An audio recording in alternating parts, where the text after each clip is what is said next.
Jadi awal tuh kan gini, dulu pas gue lagi main ML di warung Bude berlima sama teman-teman gue, tiba-tiba aja mama gue ngabarin kalau ada saudara gue di kampung yang meninggal. Jadinya mama gue nyuruh gue cepet-cepet pulang dan siap-siapin barang buat berangkat ke kampung. Gue ngedenger itu langsung mutusin buat AFK dan pamit ke teman-teman gue. Di situ untungnya teman-teman gue ngerti kalau ini urgent parah. Jadinya mereka ngebiarin gue AFK tanpa perasaan kesel sama sekali. Sesampainya di rumah gue langsung siap-siapin tuh baju, laptop, pokoknya semua yang gue anggap perlu lah. Karena berangkatnya dari rumah ini kisaran jam 11 malam, jadi sepanjang perjalanan gue tidur doang tuh di mobil. Karena pas itu gue mikir perjalanan gue ini bakal lebih dari 6 jam. Ya daripada gue ngantuk kayak orang tolol, mending gue tidur aja. Singkat cerita 8 jam kemudian, kurang lebih setengah 8 pagi, akhirnya gue sampai juga di rumah saudara gue yang ada di kampung. Seturunnya gue dari mobil, gue langsung ngeliat tuh banyak banget sepupu-sepupu gue yang lain yang datang untuk berduka. Ngeliat ramainya orang-orang yang datang itu ngebuat gue was-was. Gue was-was bukan karena gue takut keramaian, tapi karena gue takut ditanya-tanyain hal-hal yang gue kagak suka, kayak sekolah gimana, udah ada pacar apa belum, cara dapat teman mabar gimana ya. Cara dapat teman mabar mah easy cuk, dengan langsung kecek link yang ada di bio gue ya guys ya. Dan juga alasan kenapa gue risau atau gelisah itu karena terakhir kali gue datang ke kampung mama gue ini itu sebelum covid, dan ya itu udah lama banget. Hal itu ngebuat gue lupa sama muka om tante gue, terutama sepupu-sepupu gue. Jujur di hari itu gue kagak kenal siapapun sama sekali, tapi untungnya mama gue bikin gerakan tambahan dengan ngenalin gue ke saudara-saudara gue lainnya. Awalnya sih aman-aman aja, tapi pas sampai gue dikenalin sama satu saudara mama gue yang lain, dia bilang kalau gue dulu pernah jadi sahabat dekat sama anak cewek dari keluarga itu. Gue langsung bingung, kapan pula lah bejir.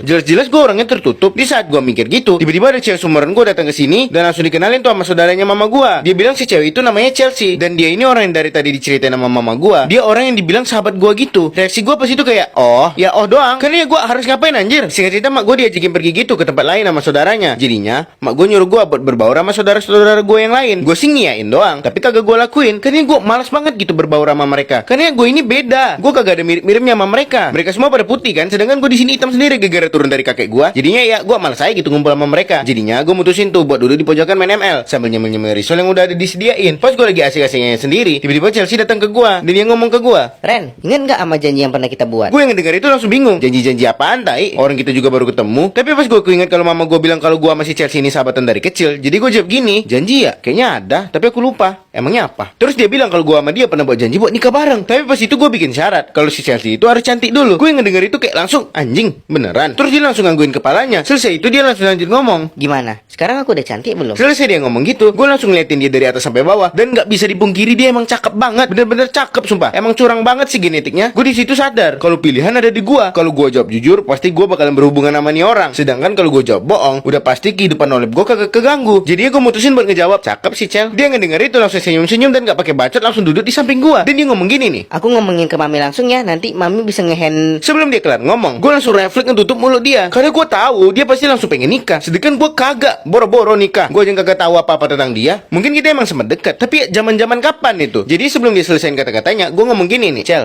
mending kita cari tahu satu sama lain dulu gak sih weh? Kan udah lama kali kita gak jumpa. Terus dia ngejawab kan, ya Ren, ayo kita spend time bareng. Singkat cerita hari demi hari gue sama si Chelsea ini jadi makin dekat. Mama gue juga notice kalau gue sama si Chelsea ini jadi makin dekat. Kelihatan dari reaksi dia setiap ngelihat gue bareng sama Chelsea. Hari demi hari gue makin dekat sama dia. Ampe-ampe dia udah ada di titik gak tahu batasan lagi. Nempel banget lah ke gue. Gue ampe-ampe keringat dingin mulu kalau dia udah deket-deket sama gue. Ya gimana ya? Ya gimana pun gue tetap anak laki-laki, cok. Singkat cerita beberapa minggu kemudian, gue sama keluarga gue mutusin buat balik tuh. Karena ya hari libur sekolah sama hari libur kerja udah mulai habis. Jadi sebelum pergi, gue ngomong gini ke Chelsea, tahun depan kita moga bisa ngobrol kayak gini lagi ya. Terus dia dengan mata rada sedih ngejawab, Iya, moga ya. dan ya setelah itu gue sama keluarga gue cabut. Pas di mobil gue kepikiran sama Chelsea, kenapa ya dia sedih kayak gitu? Padahal mak tahun depan pasti bakalan ketemu lagi. Tapi akhirnya gue tahu jawabannya setelah 4 bulan kemudian. Gue dapat kabar kalau si Chelsea ini beserta keluarganya itu imigrasi ke Aussie, dan kabarnya nggak bakal balik lagi. Gue yang dengan kabar itu langsung nge-DM IG dia. Gue tanyain lah tuh kan, gimana dan kapan kita bisa ketemu lagi. Dan dia cuma ngejawab, Ren, cari pengganti aku, oke? setelah ngebaca itu, hati gue langsung hancur sehancur-hancurnya. Gue kira ini beginning, tapi nyatanya udah ending. Jadinya setelah itu, gue ngejalanin hari-hari gue kayak biasa. Gue sempat beberapa kali ngejalanin relationship sama orang lain, tapi rasanya kayak hampa gimana gitu. Sampai 2 tahun kemudian, setelah terakhir kali gue ngechat sama Chelsea, dia ngechat gue lagi. Tapi bukan teks, tapi ngasih pap kalau dia udah di depan rumah gue. Gue yang ngeliat itu, langsung buru-buru pergi ke pintu depan. Sampai-sampai gue kagak sempet nge-reply pesan dia. Pas gue udah ngebuka pintu depan, yang gue lihat itu,